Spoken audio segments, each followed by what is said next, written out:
Bago natin simulan ng kwento, please like and share the video at huwag na din kalimutang mag-subscribe.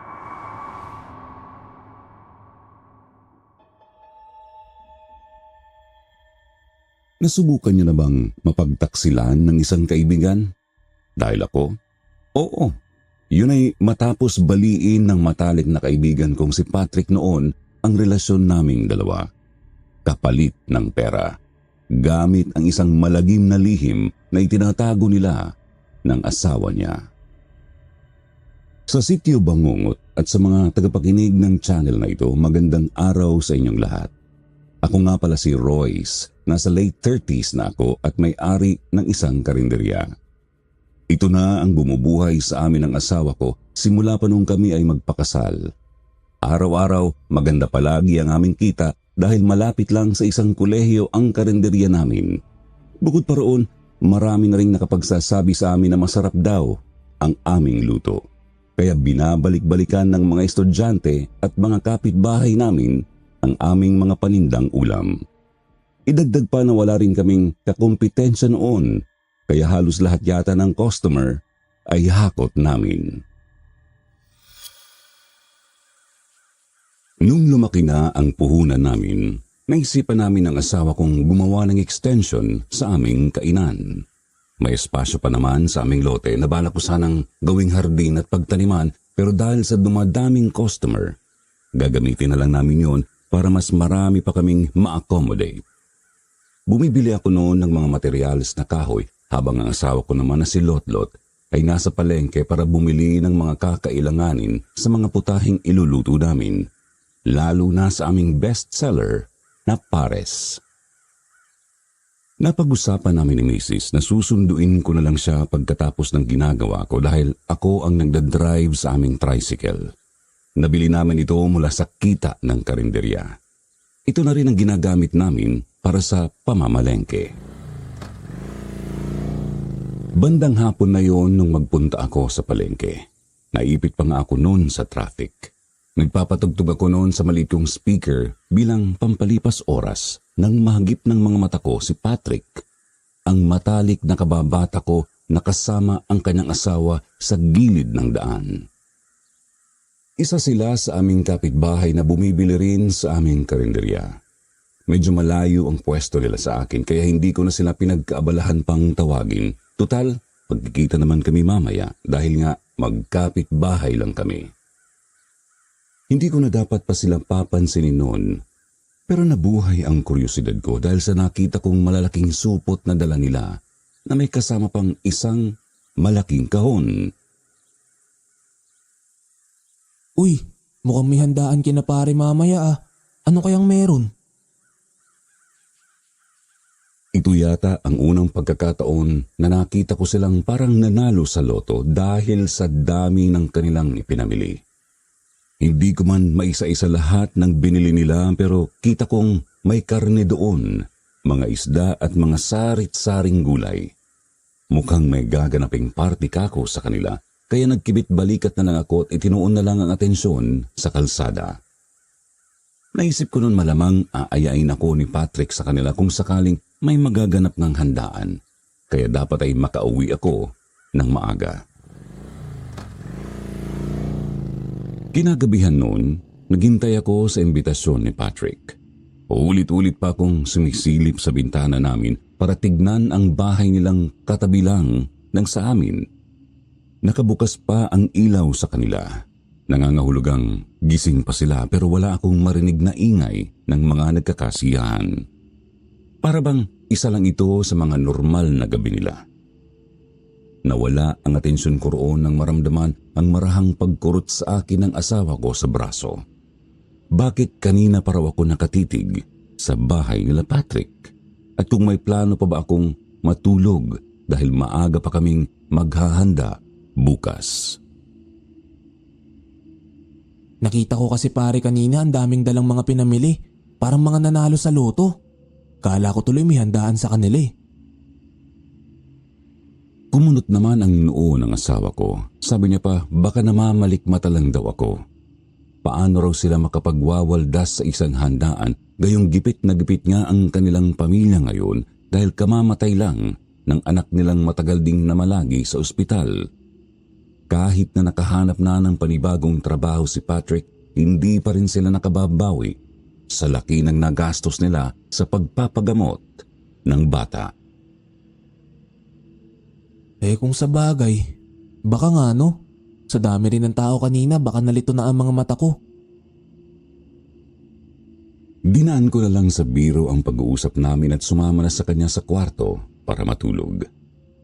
Kapag humihiga na ako sa kama, kaagad akong nakatutulog. Puwera na lang noong gabing yun. 9:00 na yun ng gabi at mulat na mulat pa ang aking mga mata kahit na mabigat na ang talukap nito. Nagising kasi ang diwa ko nang mag-umpisa akong makarinig ng mga maliliit at parang sumisitsit na mga tunog sa paligid namin. Bumangon ako noon at sinilip ang labas mula sa bintana namin. Bumungad sa akin ang maliit na kubo na itinayo namin ni Patrick dati nung nasa high school pa lang kami. Nasa pagitan lang ito ng mga bahay namin at dati namin iyong tambayan kapag nagpapalipas kami ng oras. Matagal na rin nung huli kong mabisita ang kubong yun. Napatitig ako ron nang wala sa oras. Doon kasi nagmumula ang mga tunog na naririnig ko. Nakapatay naman ang ilaw ng kubo kaya imposibleng may tao ron. Naisip ko, baka isa lang yung hayop na tumatambay roon kaya bumalik na ako sa pagkakahiga. Habang nakapikit ang mga mata, paulit-ulit kong hinahaplos ang braso ko dahil naramdaman kong biglang nagtataasan ang mga balahibo ko ron. Hindi ko rin alam kung bakit ako kinikilabutan. Para bang may nararamdaman ang katawan ko na hindi kayang makita ng aking mga mata. Matagal-tagal din akong nakatulog noon at nagising na lang sa tapik ng asawa ko sa aking braso. Kunot noo kong tinitigan ang mukha niyang puno ng pagkalito na animo may bagay siyang nakita na hindi niya kayang ipaliwanag. Sunod niyang sinabi sa akin ang isang balita na nakapagpabalikwas sa akin ng bangon mula sa kama. Ha? Si Patrick nagbukas ng karinderya? Imposible naman yata yun. Kung ayaw ko raw maniwala, mas mabuting tingnan ko mismo ng mga mata ko. Dali-dali akong bumaba sa kama at lumabas ng bahay para tingnan ang direksyon nila. Muntik nang malaglag ang pangako sa gulat dahil totoo nga ang sinabi ng asawa ko. Sa labas ng bahay nila may mga plastik na upuan at mesa ang nakalagay at isang trapal bilang bubong ng kainan nila.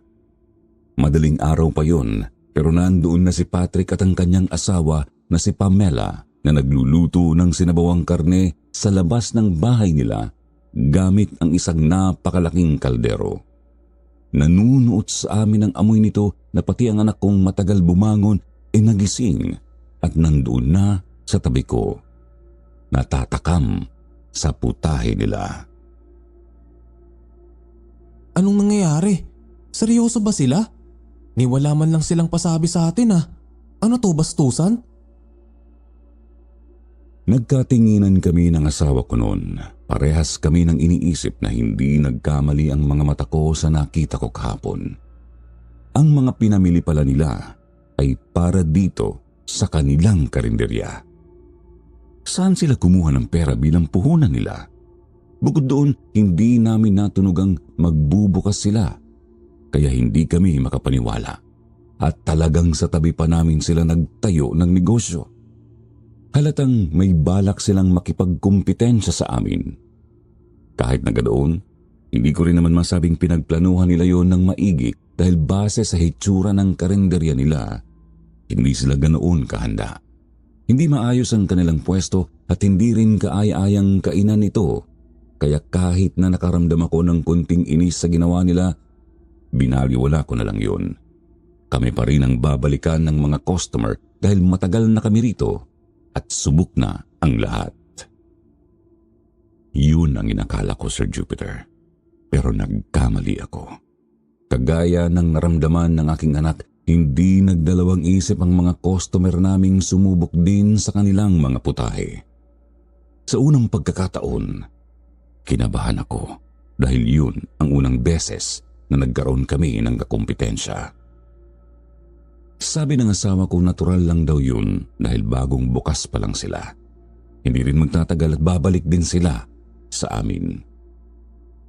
Pero taliwas ang nangyari sa lahat ng nakita ko. Bawat araw na lumipas, parami ng parami ang kanilang mga customer. Nakatatakam daw kasi ang kanilang mga putahe, lalo na ang mga karne. Sobrang lambot daw nito na animo natutunaw na kapag ninunguya sa bibig.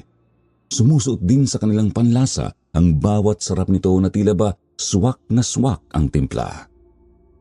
Ang sinabawan nilang karne ang naging patok sa masa dahil napupukaw daw ang sigla sa katawan ng mga kumakain. Maraming mga estudyante ang nagbitaw ng mga salita na para daw itong gamot. Nakakawala ng pagod at sakit ng ulo dulot ng pag-aaral. Habang dumadaan sa tenga ko ang mga salitang iyon, hindi ko na napigilan ang sariling mainis. Lalo na't mangilan-ngilan na lang ang kumakain sa amin. Hindi na nauubos ang aming mga niluto at hindi na rin napupuno ng mga tao ang karinderya namin. Kaya nung matsyempuhan ko si Patrick na dumaan sa kalsada sa labas ng bahay namin, tinawag ko siya upang makausap. Uy pare, parang umuunlad yata kayo ngayon ah. Ang dami niyo ng customer. Ay salamat pre. Tuwan-tuwa nga rin ako lalo na si Mrs. Palagi ba naman kasing ubos sa mga niluluto namin? Uy, di mabuti naman kung ganun. Maiba ako, tinuruan mo ba ang misis mo magluto? Nakapagtataka lang kasi, di ba ikaw na rin na nagsabi dati na wala siyang alam pagdating sa kusina? Isa sa mga rason kung bakit palaging bumibili sa amin sina Patrick at Pamela dati ay dahil ang kaya lang lutuin ng kanyang asawa ay puro mga pritong ulam. Bukod doon, kaya ako binuksan ang usapang ito ay nais kong ipaalala sa kanya ang dating ipinangako niya sa akin, ang pangakong hindi sa kailanman makikipagkumpetensya sa akin sa anumang klase ng bagay. Alam na ni Patrick dati kung gaano ko kagusto ang pagluluto kaya ang gusto niya ay suportahan ako. Kung nakalimutan na niya ang pangakong yun dahil sa ilang taon na rin ang dumaan, naiintindihan ko naman. Subalit hindi ako maniniwalang kahit katiting man lang na memorya, hindi niya maalala. Gusto kong marinig mismo sa bibig niya ang tungkol doon. Ayun ako. Yung asawa kong yun ayaw talagang umalis sa kusina. Nahumaling na yata sa pagluluto. Wala naman kasing hindi na pag-aaralan pare, di ba? Ilang beses mo na siyang tinuruan dati, di ba? Ikaw na rin na nagsabi na hindi para sa kanya ang pagluluto. Mahabang kwento pero natuto rin naman siya. Siguro kapag porsigido ka talaga matututo ka talaga sa huli. Gusto mo bang subukan ng mga luto niya? Bibigyan kita. Ay hindi, wag na. Salamat na lang. Sige balik na ako sa loob ah. Meron pa akong aasikasuhin Pinutol ko na ang usapan naming dalawa habang may pilit na ngiti sa mga labi. Sinubukan kong ikubli ang inis na nararamdaman sa kanya pero sa bawat mga binibitiwan niyang salita ay lalo lang lumala ang pakiramdam ko. At may gana pa talaga siyang yayain akong tikman ang mga ulam nila. Hindi ba siya talaga nag-iisip o nagkukunwari lang siyang walang alam? Kung ano man yun, hindi na mawawala pa ang puot sa dibdib ko. Para sa akin isang pagtataksil ang kanyang ginawa. Tinraidor niya ako at hindi ko kakalimutan ang ginawa niya sa akin. Bukod pa roon, may isang bagay akong ipinagtataka. Habang kausap ko siya kanina, napapakamot siya sa batok at hindi makatingin ng diretso sa akin. Isang galawan na palagi nang ipinapakita sa tuwing may ayaw siyang sabihin sa akin. Tinawagan ko si Papa nung araw na yon at kinausap patungkol sa mga panindang ulam ni Patrick. Hindi ko kasi talaga matanggap na bigla na lang gumaling sa pagluluto ang kanyang asawa. Pwera na lang kung pumasok ito sa isang cooking class. Pero wala naman silang pera para doon. Tinanong ko siya kung anong pwedeng ilagay sa ulam para sumarap ng ganoon na hindi na mapigilan ng mga customer na magpabalik-balik sa kanila. Sabi ni Papa, baka hindi karneng baboy ang ginamit nila. Baka karne daw yun ng aso. Si Papa kasi mahilig kumain ng karning aso dati nung bata pa lang ako. Lasinggero kasi yun noong kabataan niya pero nagbago naman nung medyo nagkaedad na. Ito ang palagi nilang pulutan sa tuwing umiinom sila ng kanyang mga kaibigan. Ang mga binigay ko raw na deskripsyon ay pasok na pasok sa naramdaman niya noon sa tuwing nakakakain siya ng karne ng aso. May kakaibang init daw kasi talagang hatid sa katawan ang karneng ito kapag natikman mo. Kaya malaki ang hinala niya na ganoon nga ang nangyayari. Ho? Di ba bawal po yun? Saan naman po sila kumukuha na sandamakmak na karne ng aso? Yan ang hindi alam ni Papa. Wala raw siyang ideya. Baka raw kumukuha lang sila ng karne sa kung saan, kaya ganoon. Natapos ang aming tawag at naiwan akong nabagabag. Nakaupo ako sa isa sa mga upuan ng karinderya naming dalawa lang ang customer habang nakatingin sa bantay naming aso. Nais kong paniwalaan si Papa sa sinabi niya, subalit hindi mawala sa isipan ko ang araw kung saan nakita ko sina Patrick at Pamela sa palengke. Kung nandoon sila galing, ibig sabihin nandoon lang din ang kanilang supplier. Sa kuryosidad ko, pinili kong pumunta sa palengke noon at iniisa-isa ang mga nagtitinda roon ng karne. Nagtatanong ako sa kanila kung may kakilala ba silang nagbebenta ng karne ng aso. Pero puno lang ng panghuhusga ang natanggap ko sa kanila. Siguro nga, isang maling desisyon na gawin ko yun. Saka kung mayroon man talagang nagtitinda, imposibleng bukas na bukas nilang i-anunsyo ang tungkol dito. Ilang oras ang nagdaan at pinili ko na lang na umuwi sa amin. Aminin kong nagpadala ako sa bugso ng aking damdamin noon at naging desperadong malaman ng katotohanan. Pero kahit na siguro malaman ko ang totoo, hindi pa rin mababago ang realidad na unti-unti na kaming nawawalan ng kita. Mas mabuting mag-isip na lang kami ng misis ko ng plano kung paano kami makakabawi. Yun ang plano ko noon, Sir Jupiter. Subalit nang makarating na ako sa bahay namin, sumalubong sa akin ang umiiyak kong anak. Kasama niya ang asawa ko na abalang patahanin siya. Kaagad kong tinanong ang nangyari at doon ko na lamang nawawala ang aso namin. Ha? Hindi ba nakawala? Imposible rin naman may bumitbit doon. Hindi naman yung nagpapahawak sa taong hindi niya kilala. Wala rin daw ideya ang asawa ko kung bakit nawala na lang bigla ang aso namin. Nandoon pa raw yun kanina habang nagliligpit siya sa mga ulam namin. Pumasok lang daw siya sa loob para maghugas ng mga pinagkainan pero pagbalik niya sa labas, nawala na raw ito. Wala siyang narinig na mga pagtahol o bakas man lang ng pagpupumiglas. Tinawag niya ito ng ilang beses pero hindi na ito nagpakita pa. Wala kang ingay na narinig? Kung ganun baka kakilala nito ang kumuha. Sino ba naglalaro kay Bantay bukod sa atin? Kung nakatakas man ang aso namin sa tali, imposibleng lumayo ito sa bahay dahil ugali na nung magpaikot-ikot lang sa amin kapag nakawala. Hindi yun basta-bastang umaalis, puwera na lang kung malapit sa kanya ang kumuha. Bukod sa amin, may isa pang tao kung saan malapit ang aso namin. Yun ay walang iba, kundi si Patrick. Hindi kaagad ako ng dalawang isip na sumugod sa kanila. Hindi ko pinansin ang mga nagtatakang titig ng mga kumakain doon at dumiretso kay Patrick na abalang mag-serve ng pagkain.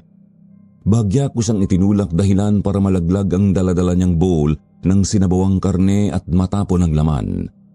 Mabilis na nagsalubong ang kanyang kilay sa galit at sinigawan ako. Ano ba pre? May problema ka ba sa akin? Ano sa tingin mo ang ginagawa mo ah? Oo. Saan mo tinago ang aso namin ha? Bakit mo siya kinuha?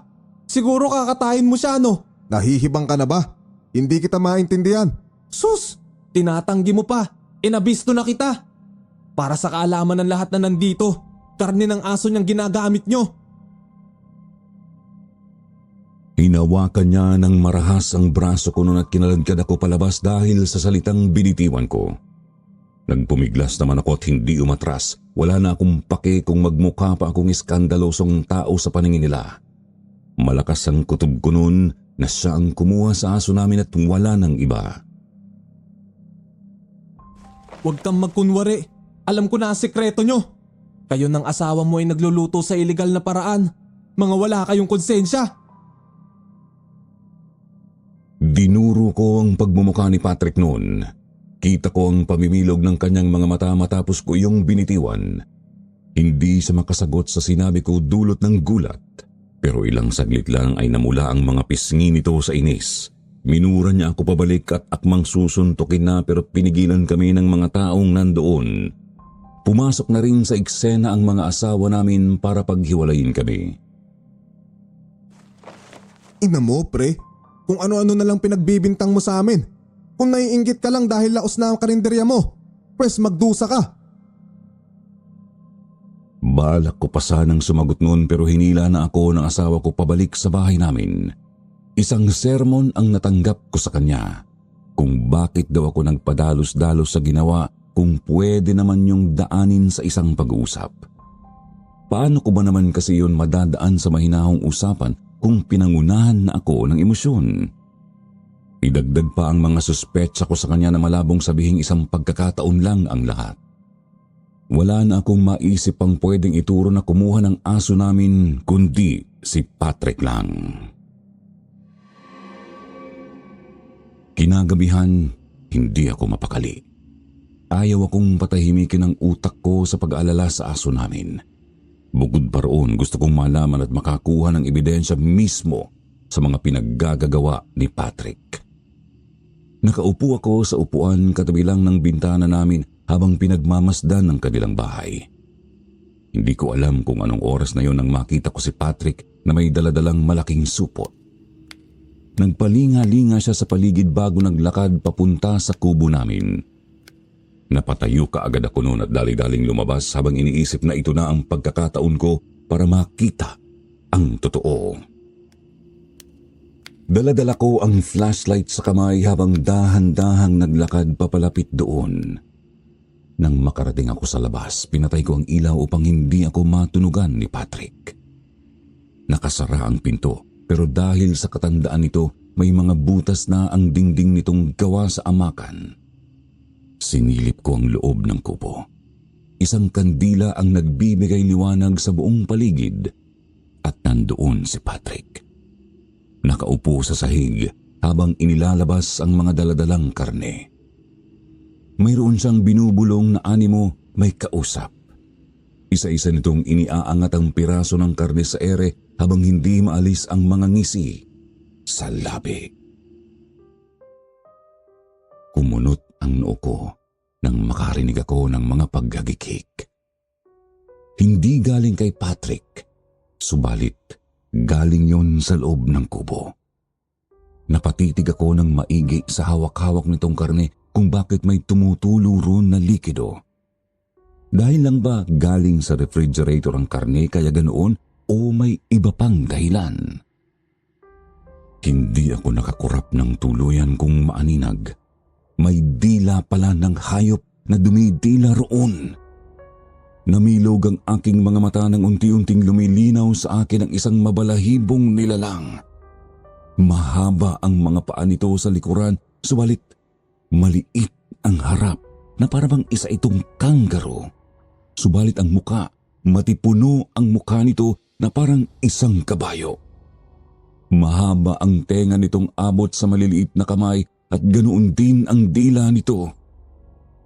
Tumaas ang mga balahibo ko sa katawan dahil sa kilabot at disgusto dulot ng laway nitong tumutulo mula sa dila. Ano ang nilalang na yun? Sa pagkagulantang ko, nalaglag ko sa kamay ang hawak-hawak na flashlight. Nakagawa yun ng tunog na naging dahilan upang maalerto ang tao sa loob. Ang hayop na kasama nito ay biglang napalingon sa aking direksyon.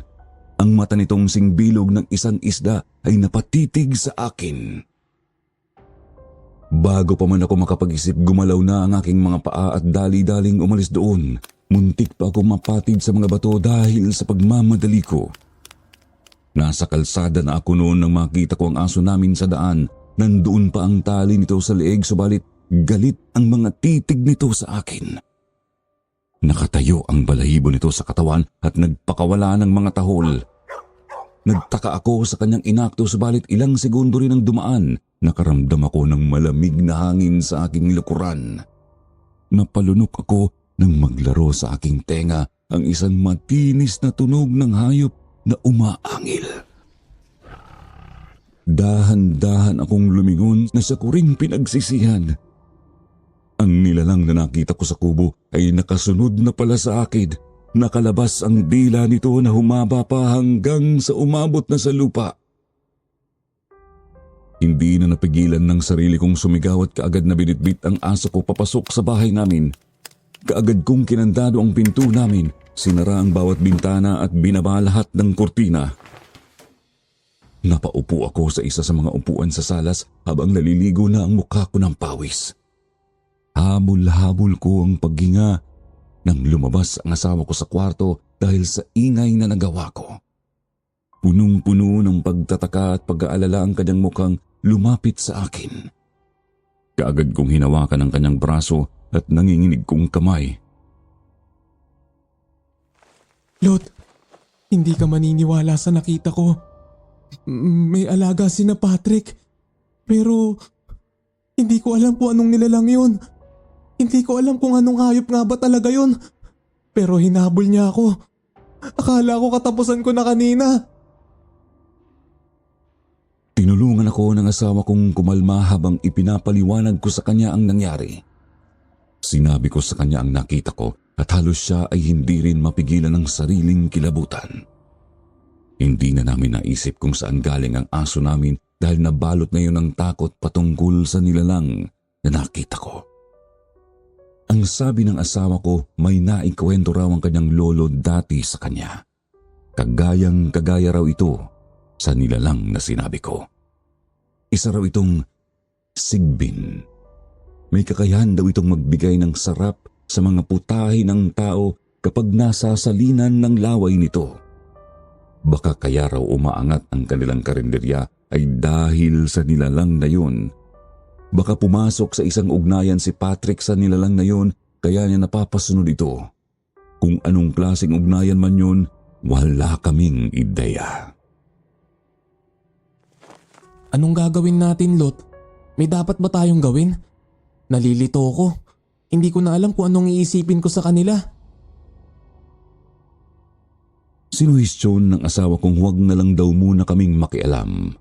Masyado na rin akong napuno sa samot-saring emosyon kaya mas mabuting magpahinga na lang daw muna kami. Sinunod ko naman siya at pumunta na sa kwarto. Mabilis na nakatulog ang asawa ko pero ako, naiwan ang utak kong gising. Nagmamatsyag sa paligid ko. Pakiramdam ko kasi noon, nasa labas lang ng bahay namin ang sigbin na yun.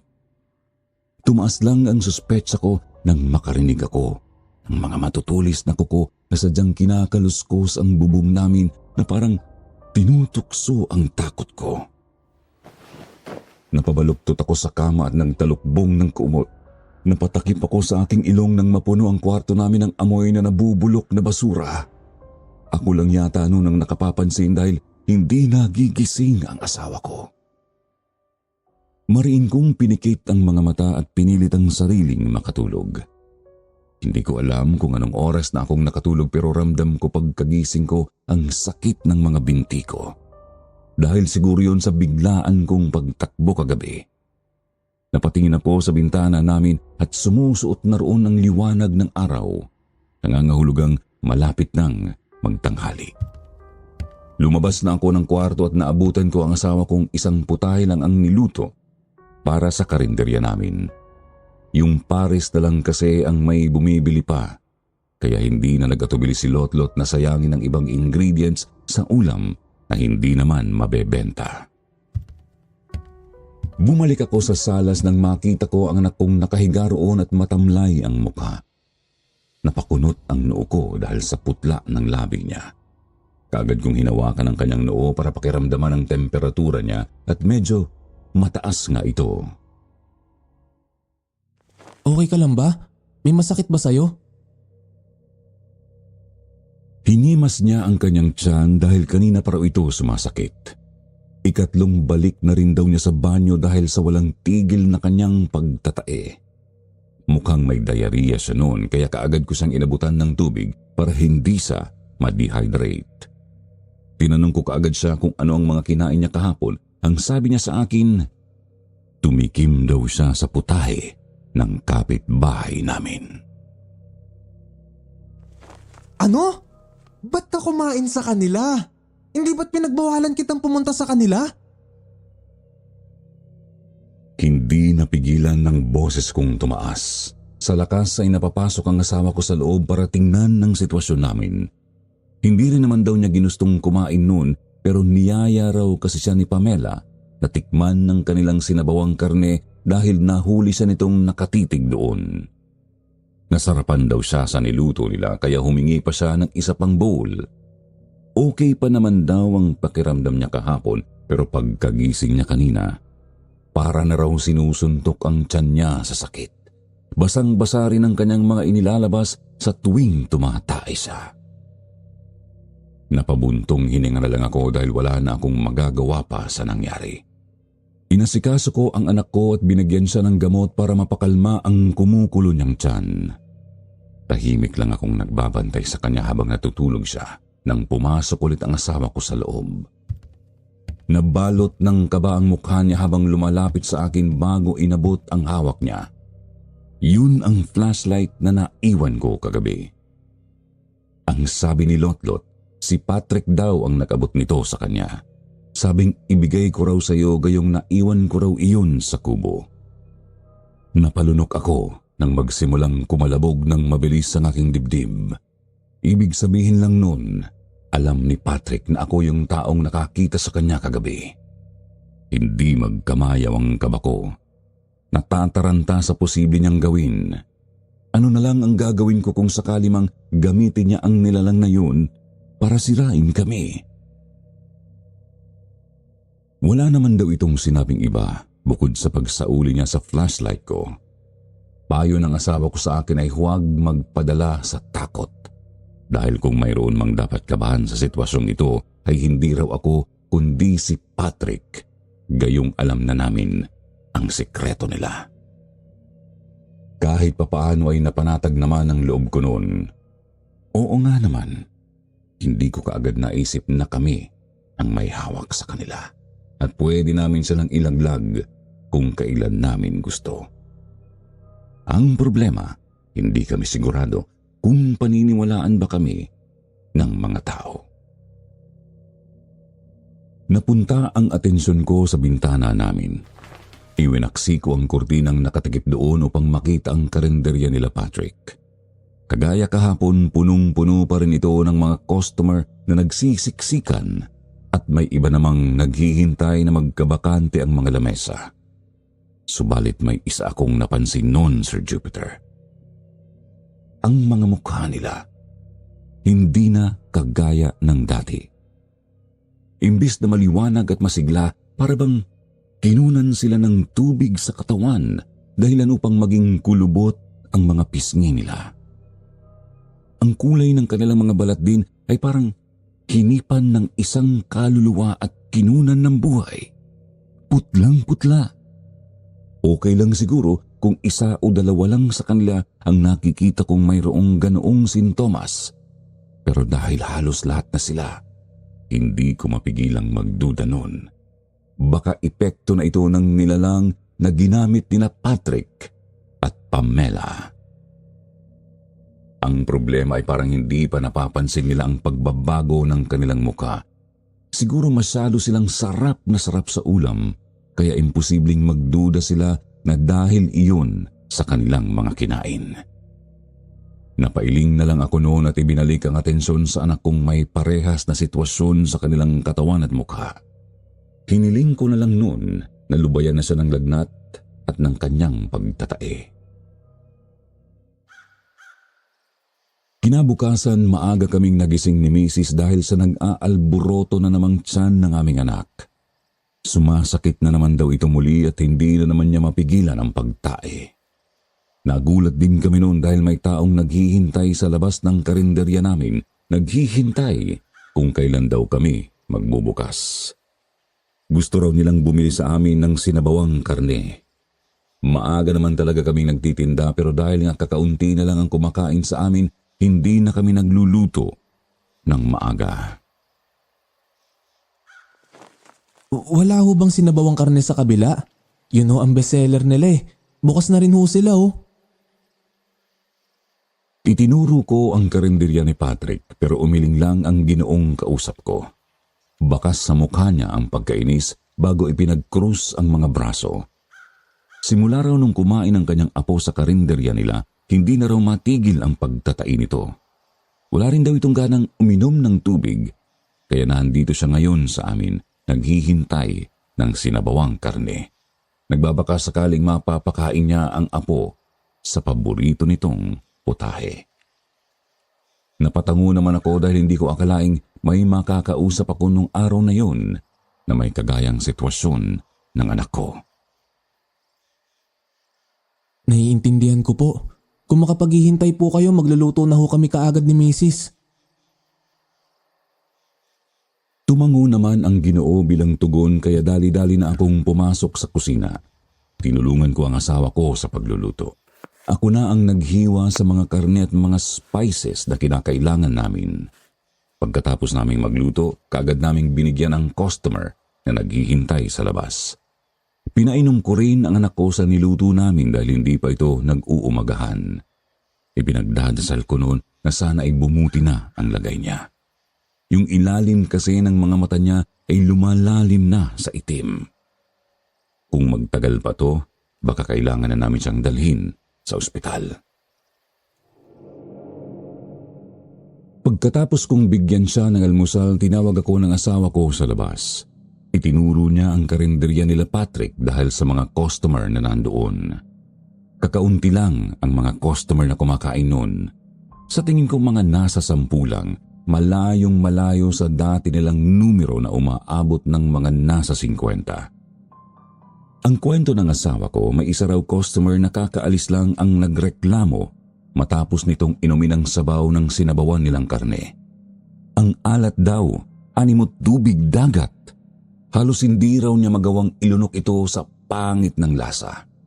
Ang karne rin daw ay hindi katulad ng dati, na sobrahan na raw sa lambot na parabang nilugaw. Sunod-sunod ang mga reklamong naririnig namin mula sa kanilang karinderya noon, habang kami naman ay nanatili lang tahimik sa gilid. Hindi ko maipaliwanag kung matutuwa ba akong makitang paulit-ulit na humihingi ng paumanhin si Patrick sa mga customer o maaawa sa kanila.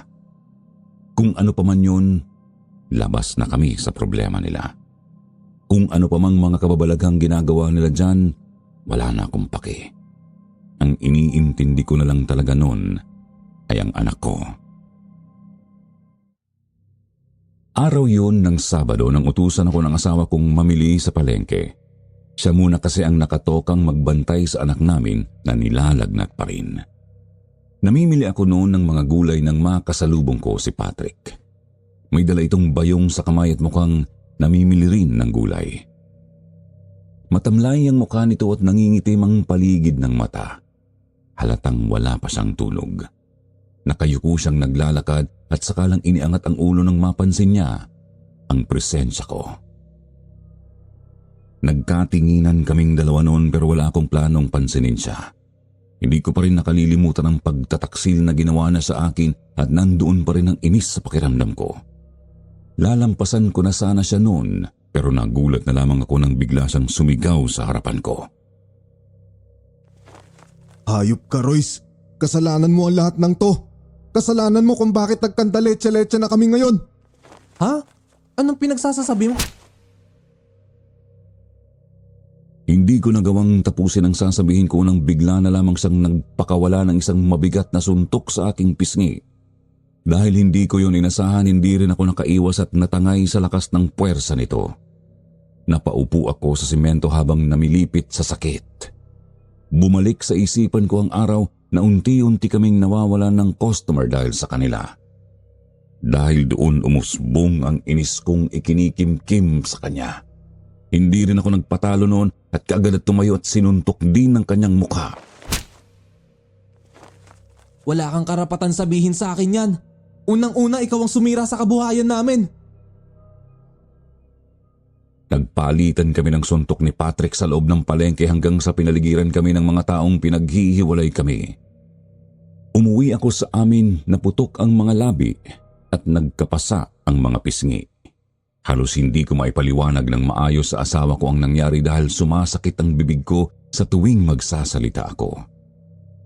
Naudlot tuloy ang pamamalengke ko at hindi ko natapos ang iniutos sa akin. Kaagad akong inabutan ng ayos ng asawa ko para sa aking mga pasa. Habang ginagamot niya ako, bakas sa mukha niya ang pamumula dahil sa galit. Mukhang hindi na rin yata makapagtitimpi ang asawa ko noon at susugurin na si Patrick kung hindi ko lang siya pinigilan. Sumusobra na raw kasi sila. Sila pa ang may ganang sisihin kami kung tutuusin kami ang naagrabyado ng sobra. Nawalan kami ng customers at higit sa lahat bumaba ang kita namin. Ako rin hindi ko maunawaan kung bakit kami ang sinisisi ni Patrick. Wala naman kasi kaming ginawa para ayawan na sila ng mga customer. Napaisip ako ng maigi nung gabing yun at ang tanging pumasok lang sa utak ko ay tungkol sa sekreto nila. Baka dahil doon sa nalaman ko tungkol sa inaalagaan nilang sigbin kaya nagkaganon na ang negosyo nila.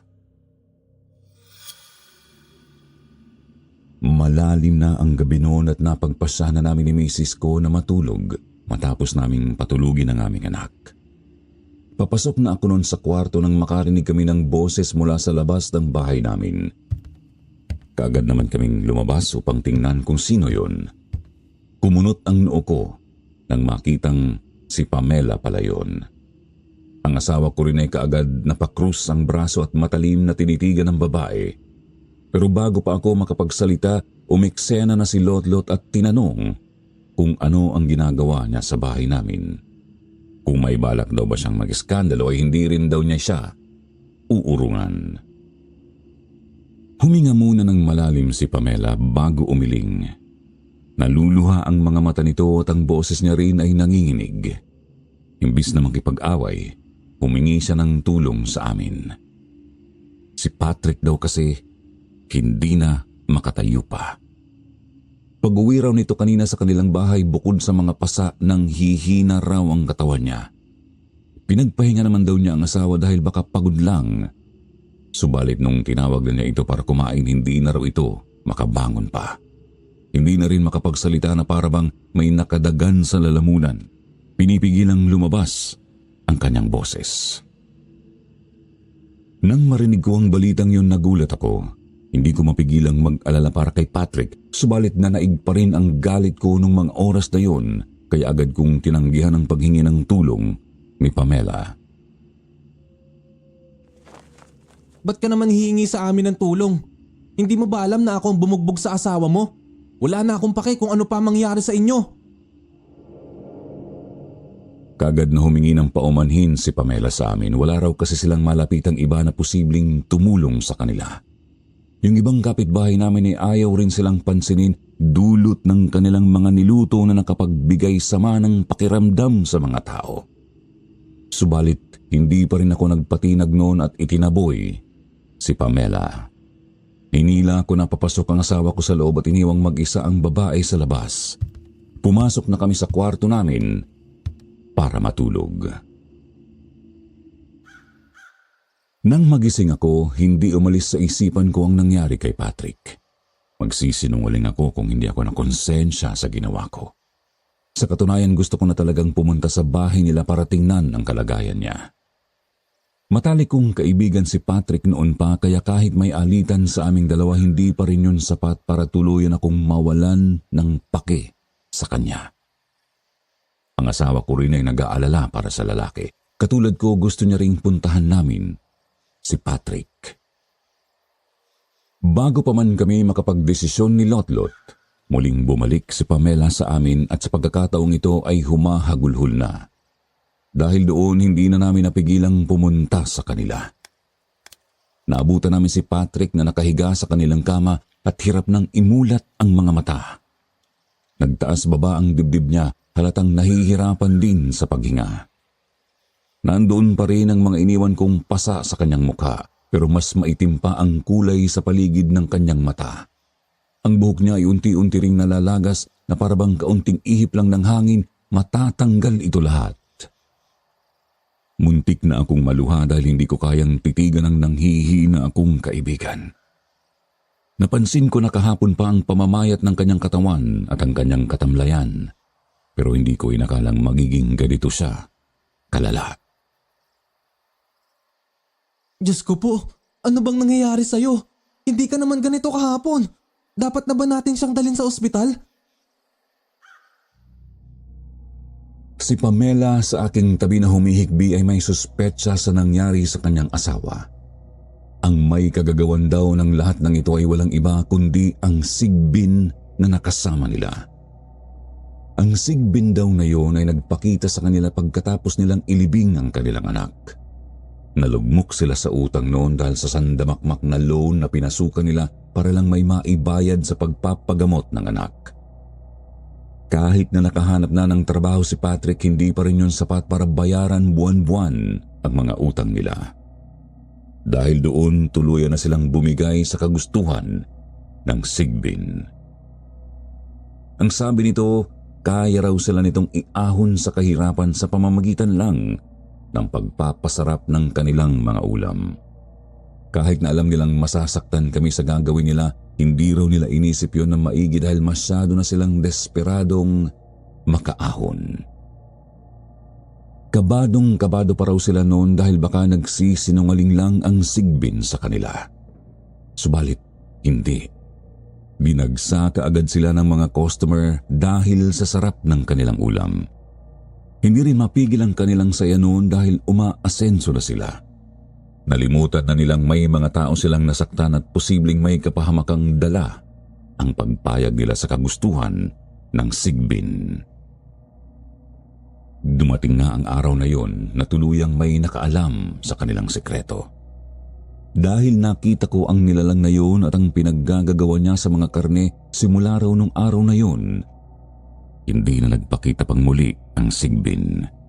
Naglaho raw ito na parang bula at kasabay ng kanyang paglaho, ang pagkawala rin ng sarap sa kanilang mga niluto. Doon din nagsimula ang mga reklamo ng kanilang mga customer. Kung dati ay parang langit ang sarap nito, ngayon ay para na raw itong lason na nakapagbibigay sakit sa katawan. Labis na pinagsisihan ni Pamela na pumasok pa sila sa sitwasyong ito. Ngayon hindi na niya alam kung paano sila makakalabas sa problemang sila lang din ang lumikha. Nagkatinginan kami ng asawa ko noon. Nag-iisip sa posible naming maitulong sa kanila. Kung ang pangyayaring ang ito ay dahil sa kagagawan ng nilalang na yon, wala ring silbi kung dadalhin namin sa ospital si Patrick. Paniguradong ang sasabihin lang ng mga doktor ay walang problema sa katawan niya.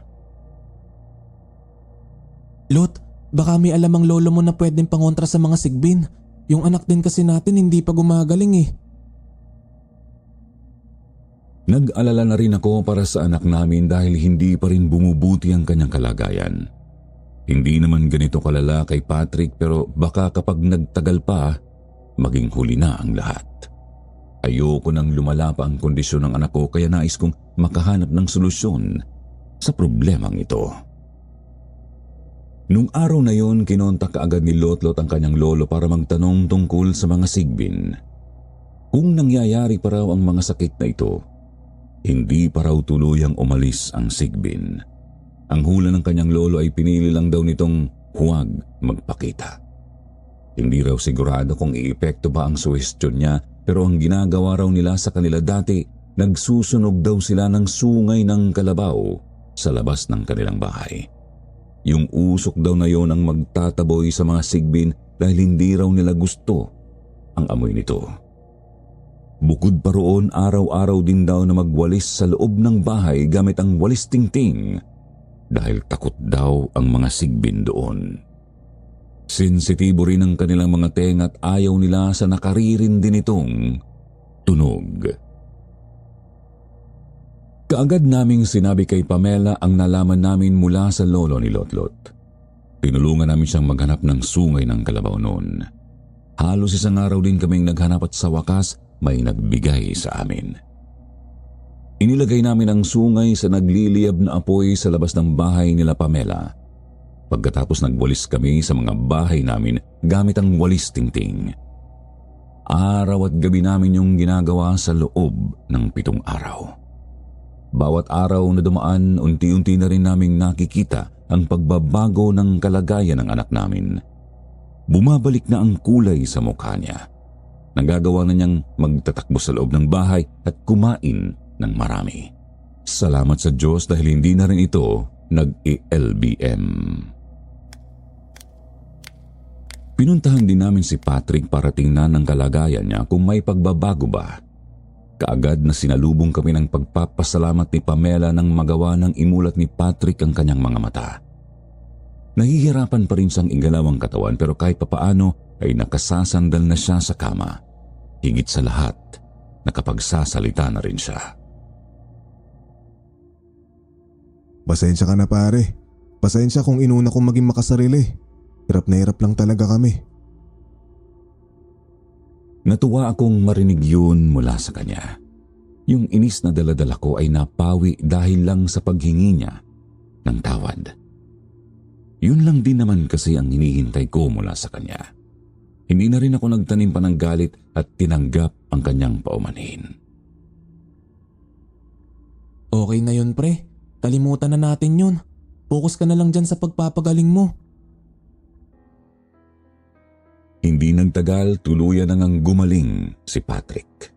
Ang mga taong naapektuhan din sa kanilang putahe ay gumaling na rin. Napagpasyahan din nila Patrick at Pamela na isara ang kanilang karinderya bilang pagsisisi sa kanilang ginawa. Dahil doon, dahan-dahan nang bumalik sa amin ang mga customer. Muli na naman kaming naging abala ng misis ko sa pagluluto. Yung mga materyales na binili ko nung nakaraan para sana sa mga bagong lamesa at upuan ay nagamit ko na rin sa wakas. Tuluyan na naming nalagyan ng extension ng aming karinderya. 3 taon na rin ang nakararaan matapos ang pangyayaring ito sa buhay namin. Sa loob ng 3 taong yun, nagkaroon din kami ng iba pang mga kakumpetensya. Ang nakapagtataka lang, lahat sila hindi tumatagal. Kaya ito kami ngayon, nakatayong matibay sa aming hanapbuhay. Kung iniisip niyong baka gumagamit kami ng mga kung ano-anong kababalaghan para patumbahin sila, nako, nagkakamali kayo. Hindi man namin alam kung ano ang problema nila, basta alam namin sa sarili naming wala kaming tinatapakang kahit na sino. At dahil nga patuloy pa ring umuunlad ang aming karinderya, mukhang mangangailangan na naman kami ng panibagong extension.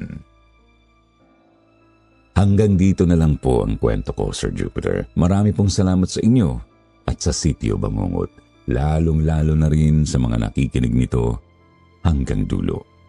Magandang buhay sa inyong lahat.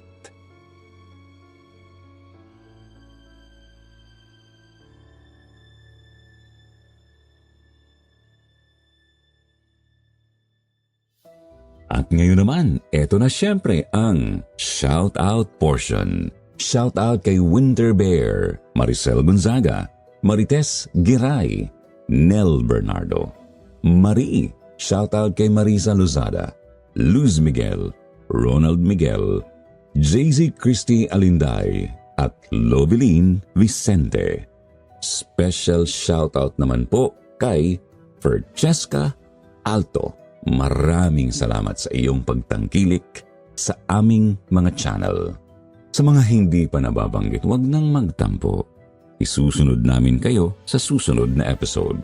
Sa mga bago pa lang at gustong magpa-shoutout, huwag kalimutang mag-reply sa ating comment section para ma-shoutout din ang inyong mga pangalan. Muli po mula sa bumubuo ng kwentong takip silim, Sitio Pangil at Sitio Bangungot. Ito po ang inyong lingkod, Jupiter Torres, nagpapasalamat.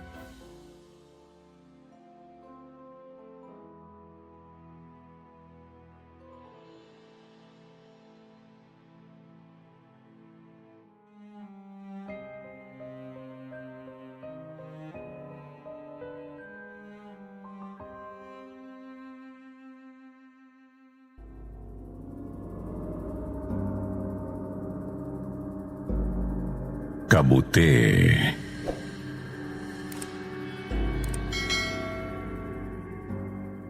Magandang gabi po sa inyo, Sir Jupiter. Ang pangalan ko po ay Andrew. Dito nakatira sa Sarangani Province. Ang ibabahagi ko po sa inyo ay personal kong karanasan noong 2008. Third year high school po ako noon at wala pang K-12. Naisip ko itong ikwento matapos kong mapanood ang isang episode ng isang sikat na palabas sa TV. Yung pong tungkol sa mga nalason matapos kumain ng kabuti. Hindi man parehong-pareho, pero may pagkakahawig po kasi yun sa karanasan ko. Sir Jupiter, aaminin kong pasaway po talaga akong bata noon. Hindi nakikinig kina mama at papa, mabarkada at bulakbol sa eskwela. Madalas akong nagkakating classes para gumala o tumambay sa kung saan-saan. Minsan dumadayo kami ng mga tropa ko sa malalayong mga lugar. Pero mas madalas doon ako tumatambay sa may gubat sa likod ng paaralan. Ang sarap po kasing humilata sa ilalim ng mga puno doon. Tapos ang dami pang mga sariwang ligaw na prutas. Maliban po kasi sa pagiging suwail, napakatakaw ko rin po at napakatamad. Maabot pa nga sa puntong inaagawan ko ng baon ang mga kaklase ko o kahit ang mga estudyante sa lower years. Ang katakawan ko rin mismo ang nagpahamak sa akin.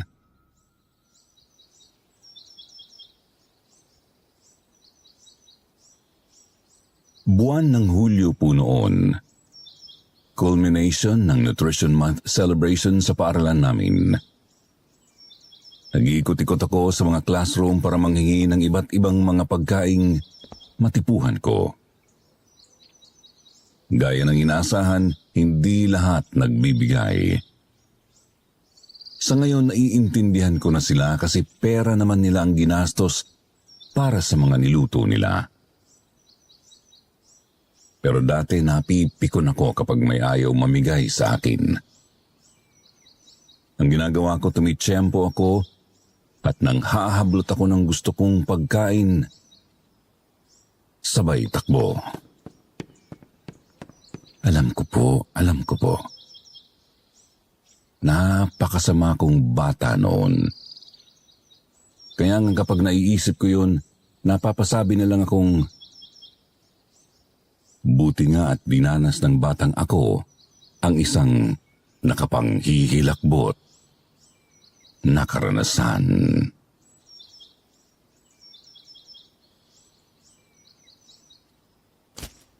Nang marami na akong nailagay na pagkain sa supot na dala ko, agad akong tumakas kahit hindi pa tapos ang program. Paglabas ko ng paaralan, may nakita akong ilang tanod na kinakausap ang iilang magulang ng mga estudyante. Dinig kong nagtatanong ang mga tanod kung may nakakita raw ba sa isang nagngangalang Usting. Nakapulang sando raw ito nang huling makita. Tapos naka-basketball shorts na itim. Sa pagkakatanda ko, isang 20 anyos na binata si Usting at kilalang basagulero sa lugar namin. Naisip ko namang marahil tinodas na yon ng kung sinong nakaalitan, kaya nawawala. Pero hindi ako interesado sa nawawalang binata. Dumiretso ako sa kakahuyan at nagganap ng medyo tagong bahagi. Ngunit, nagtaka ako. Kasi may natatanaw akong usok sa kasukalan ng gubat. Nilapitan ko at nakita kong nagmumula pala ang usok sa isang siga. Nakita ko ring naroroon ang mga kaibigan kong sina Jason at Mikoy. Tapos may maliit na kalderong nakasalang sa apoy.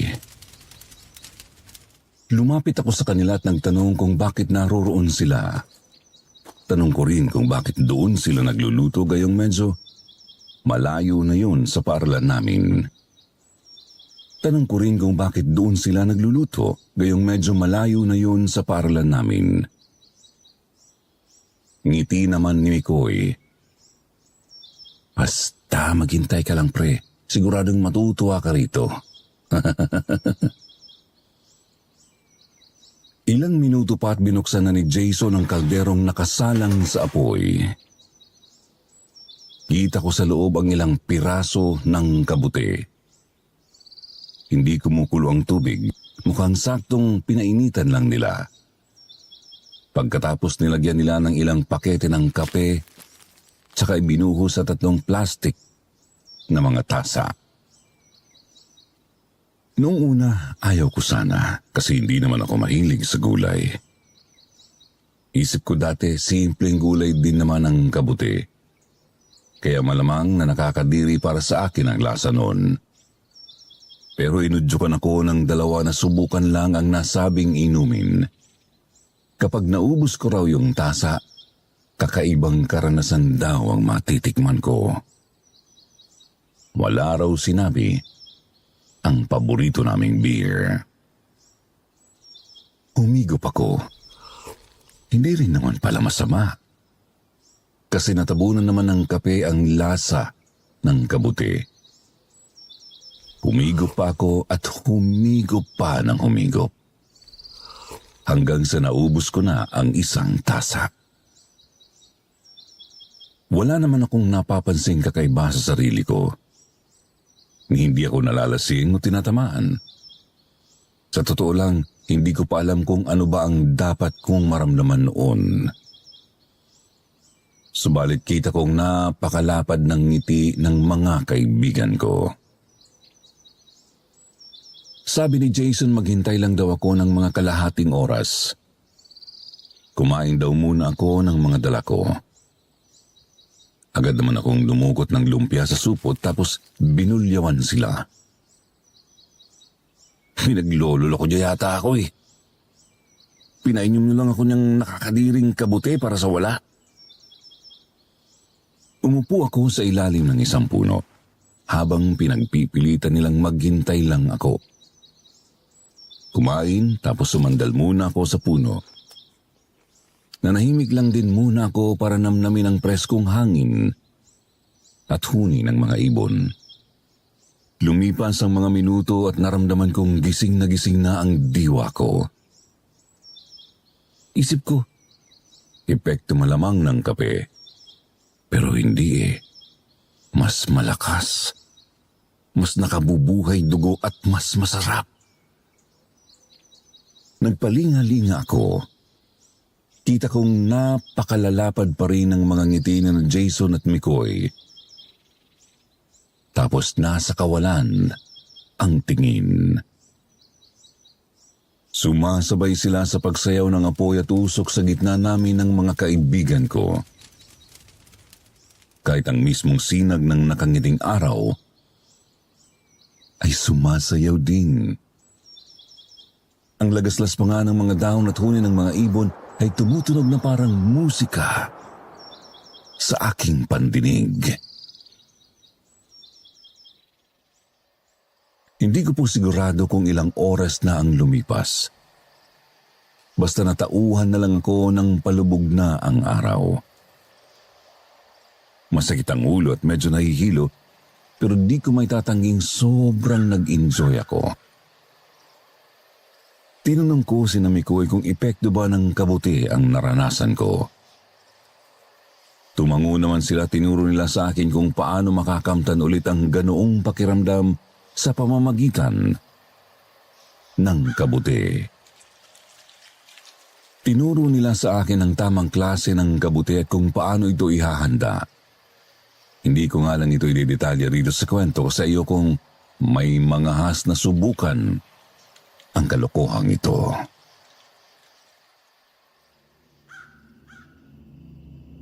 Sir Jupiter, naulit pa po nang naulit ang trip namin ng mga katropa ko. Kailangan sa gubat namin gawin para hindi kami mahuli. Baka kasi padampot kami sa mga taga-barangay o baka isumbong kami sa mga magulang namin. Medyo pahirapan din po ang paghahanap ng tamang klase ng kabuti. Hindi kasi kami pwedeng pakampante at baka mapahamak kami sa lason. Isang araw po nakahanap si Mikoy ng mapagkukuhanan ng mga kabuti.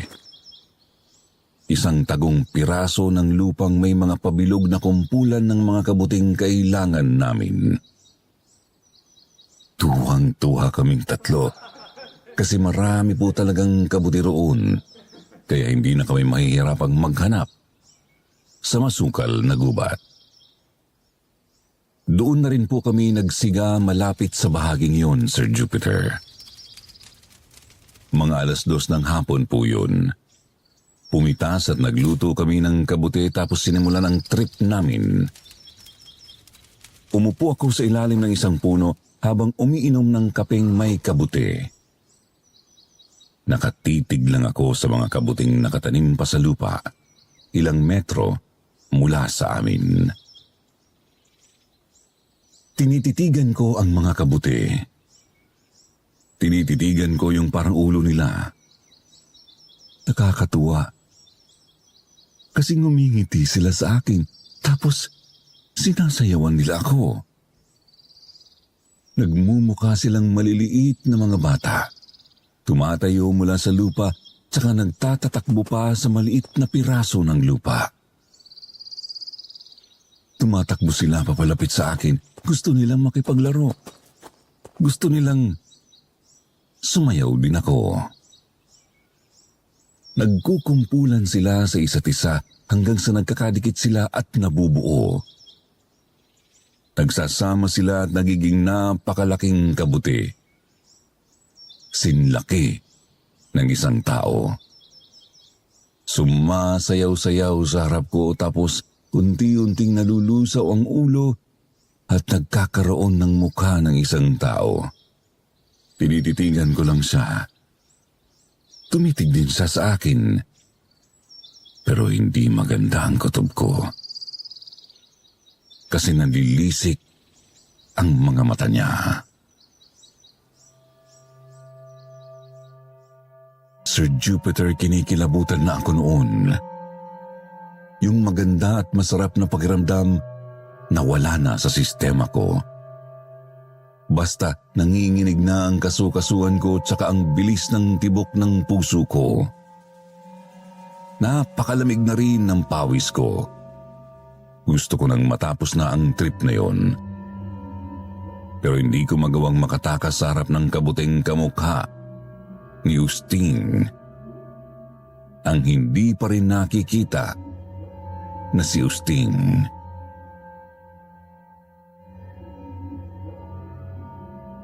Bakit si Justine? Hindi ko alam, sir. Noong una, hindi ko po talaga alam. Hindi ko rin naman siya iniisip noon kaya nagtataka ako kung bakit siya ang nakikita ko sa halusinasyon ko. Lalo ko pang ipinagtataka kung ano ba ang kasalanan ko sa kanya. Bakit ramdam kong galit ito sa akin? Humahakbang siya papalapit. Pinipilit kong gumalaw pero hindi ko talaga magawa. Inabot niya ang palad niyang puno ng burak sa mukha ko, tsaka bigla akong nagising.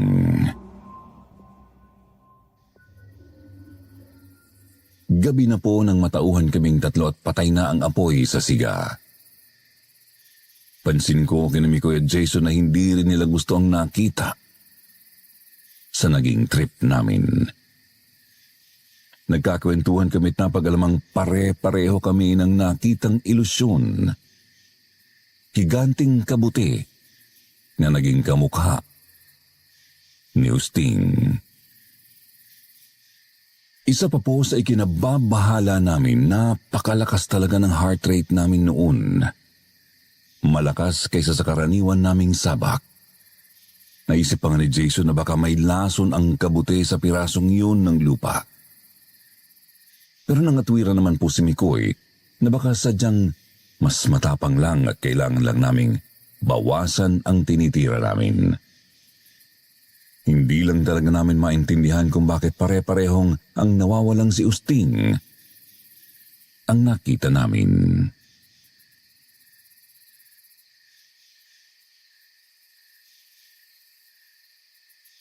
Dahil nga po gabi na, napagpasyahan naming doon na magpalipas sa bahaging yon ng gubat. Delikado na kasing umuwi. Masyadong masukal ang kakahuyan. Tapos baka may makasalubong pa kaming mabangis na hayop. Nagsiga na lang po kami ulit tsaka umanap ng pwestong matutulugan. Mabuti na lang at palagi akong handa pagdating sa pagkain. Kaya may napaghatian kaming ilang piraso ng pritong saging.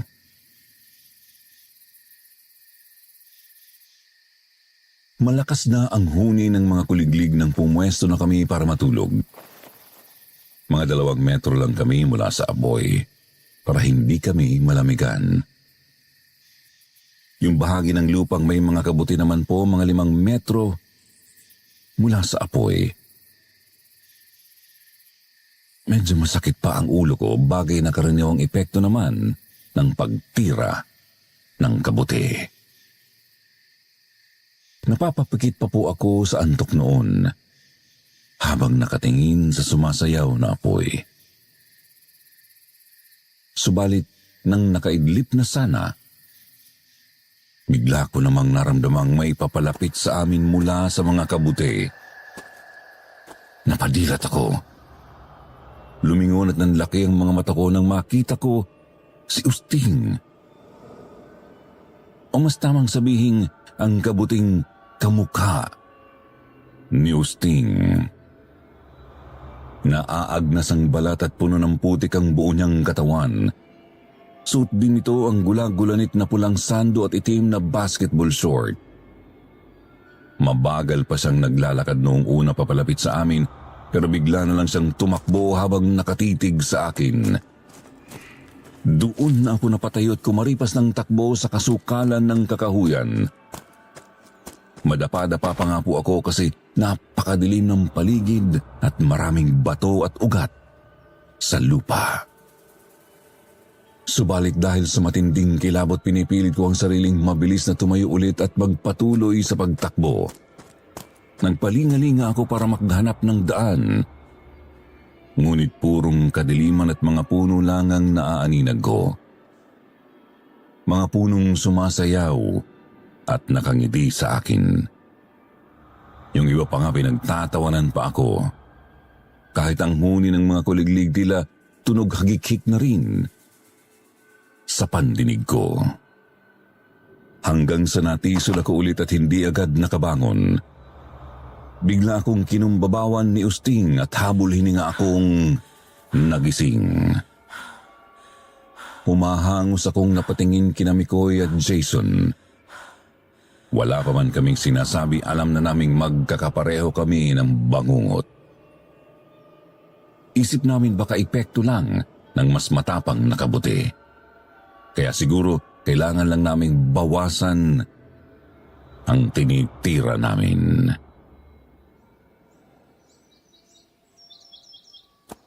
Makalipas ang ilang araw, bumalik kami ulit sa nasabing bahagi ng gubat, Sir Jupiter. Naghahanap na naman kasi ang sistema namin ng titirahing kabuti. Si Mikoy ang nagsiga ng apoy habang ako naman ang pipitas ng kabuti. Hinawakan ko yung isa para kunin ngunit bigla akong nakaramdam ng panlalamig. Tinignan ko ang mga kasama ko. Karaniwan naman ang kilos nila. Sinabihan pa nga nila akong pumitas na at nang maisalang. Kaya naman hinawakan ko ulit ang isa at pipitasin ko na sana. Subalit katakatakang ayaw maputol ng ugat nito.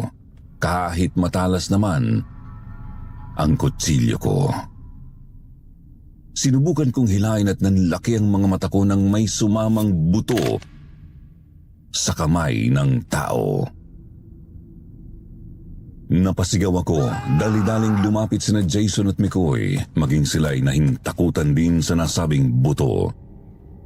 Pero nilakasan ni Jason ang loob at hinukay pa ang lupa kung saan tumubo ang mga kabuti. Doon namin nakitang isa itong buong kalansay ng tao. Nakasuot ng pulang sando at itim na basketball shorts. Napamura ng malakas si Jason at nasuka kami ni McCoy. Naisip kasi naming tinira namin yung kabuting tumubo sa ibabaw ng bangkay ng isang tao. Yun ba ang dahilan kung bakit si Usting ang nakita namin sa mga halusinasyon at bangungot namin noong araw na yun? Kung oo, ibig sabihin ba nagmumulto siya? Nagkatulakan kaming tatlo kung sino ang magsasabi sa barangay na nahanap na namin si Usting. Pero wala may gusto kasi paniguradong mapapahamak kami. Kapag kasi nagsumbong kami, tatanungin nila kung anong ginagawa namin doon at kung aanhin namin ang ganoong mga kabuti. Siyempre po, ayaw naming mahuli. Opo, hindi iligal ang pagtira ng psychedelic mushrooms dito sa Pilipinas, pero ayaw pa rin naming sumugal. Baka kasi ikulong kami sa barangay o baka isumpa kami ng mga magulang namin. Ang bihira, ano? Mga dakilang pasaway pero pawang mga bahag buntot kapag nasa alanganin na. Sir Jupiter, alam kong maiinis po kayo at ang mga listeners sa naging desisyon namin. Napagkasunduan naming walang kakanta. Maghahanap na lang muna kami ulit ng kabuti sa ibang dako ng gubat. Tapos siguraduhin walang nakalibing na tao sa ilalim.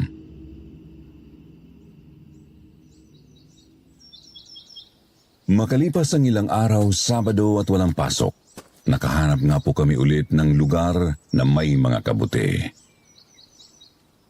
Nasiguro rin naming walang nakalibing na kung sino sa ilalim, kaya naman hindi na kami nagsayang ng oras at agad nagsimula sa dating gawi. Nasamik kaming tatlo maudlot ba naman yung nagdaang trip namin? Inubos ko ang isang tasa ng kapeng may kabuti, tsaka humilata sa may damuhan. Si Mikoy naman sa paanan ng isang patay na puno, tapos si Jason sa tabi ng isang malaking bato. Unti-unti nang bumibilis ang tibok ng puso ko at nararamdaman ang saya at sarap na dulot ng kabuti. Napapangiti na lang ako habang nakatitig sa mga ulap. Naglalaro ang mga ulap. Umiikot-ikot sa langit at naghahabulan. Nagtatawanan kasabay ng halakhakan ng araw, ng mga puno at ng mga ibon. Ang saya nilang tignan. Ang saya nilang tignan mula sa tanghali hanggang sa takip silim. Subalit walang ano-ano'y biglang naging mga kabuti sa langit ang mga abuhing ulap. Pagkatapos nagkukumpulan ng mga ito at naging si Usting. Hinahabol ako ni Usting. Galit sa amin si Usting. Kung dati simpleng galit lang, ngayon ay talagang nanggagalaiti na ito. Garalgal na humihiyaw. Sinisigawan kami kung bakit hindi namin siya tinutulungan. Bakit daw hindi namin sinasabi sa mga tao kung nasaan siya. Takbo ako ng takbo, paulit-ulit ding nadadapa hanggang sa nakalapit sa akin si Usting at hinablot ako sa braso. Bumaon ang mga kuko niya sa balat ko at bumagting ang paghuhumiyaw niya sa isip ko. Bakit napakaduwag niyo? Bakit? Bakit ayaw niyo akong tulungan? Bakit? Sir Jupiter, todo na ang kilabot ko noon lalo na nang hinilata niya ako sa lupa. Inilapit niya ng gustong mukha sa akin at wala akong magawa kundi pumikit. Mabuti na lang talaga at natapos na ang epekto ng kabuti.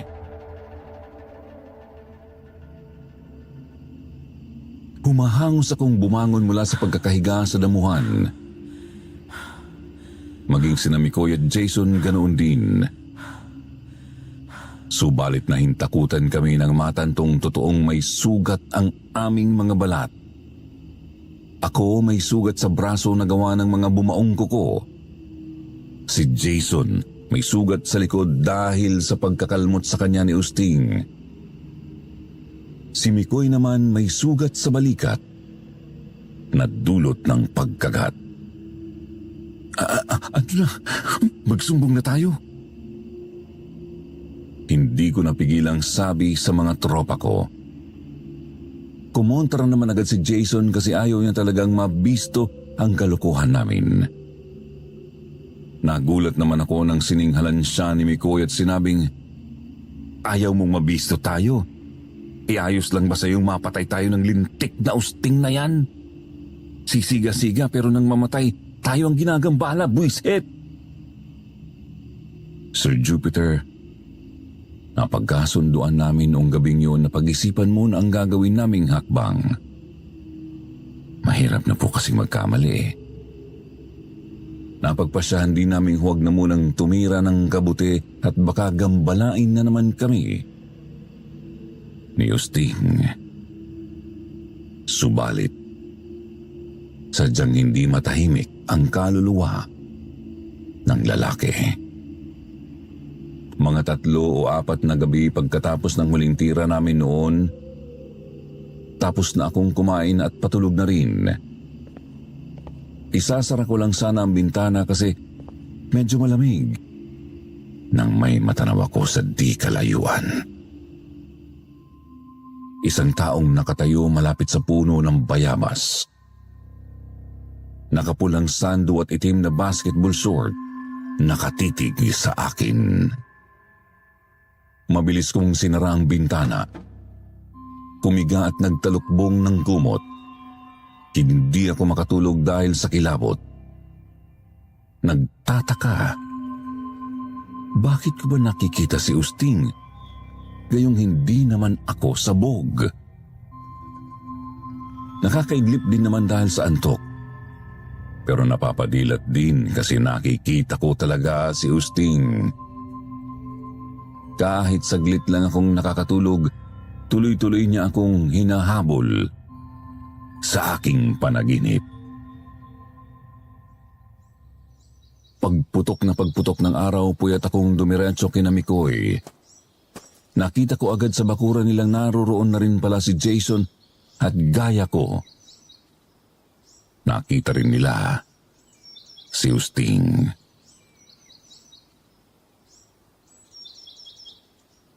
Sir Jupiter, doon na namin napagpasyahang magsumbong sa barangay.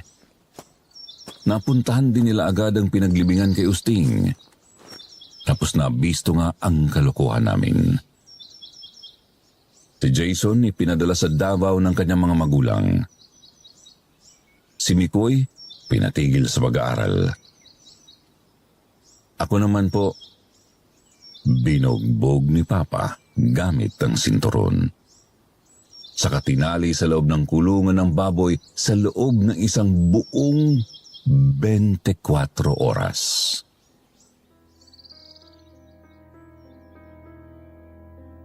Hindi kami nakulong kasi nga wala naman pong batas sa Pilipinas na nagbabawal sa paggamit ng psychedelic mushrooms.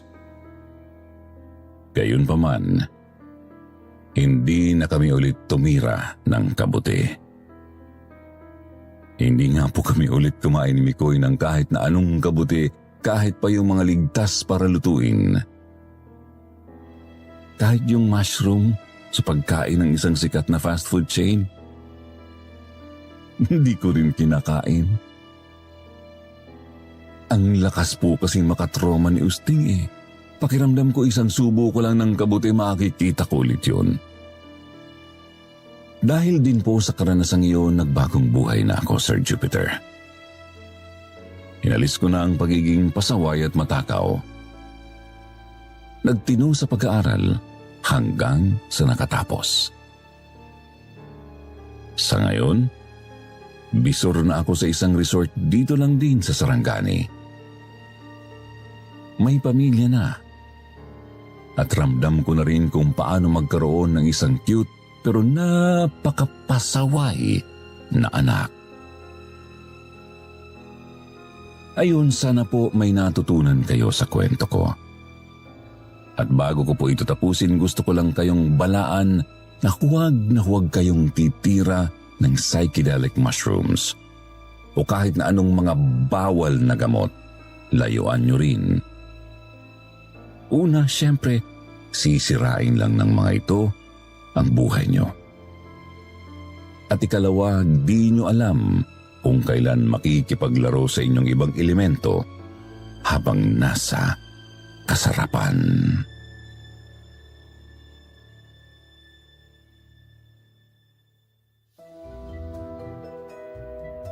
Ngayon, dumako naman tayo sa paborito ninyong shoutout portion.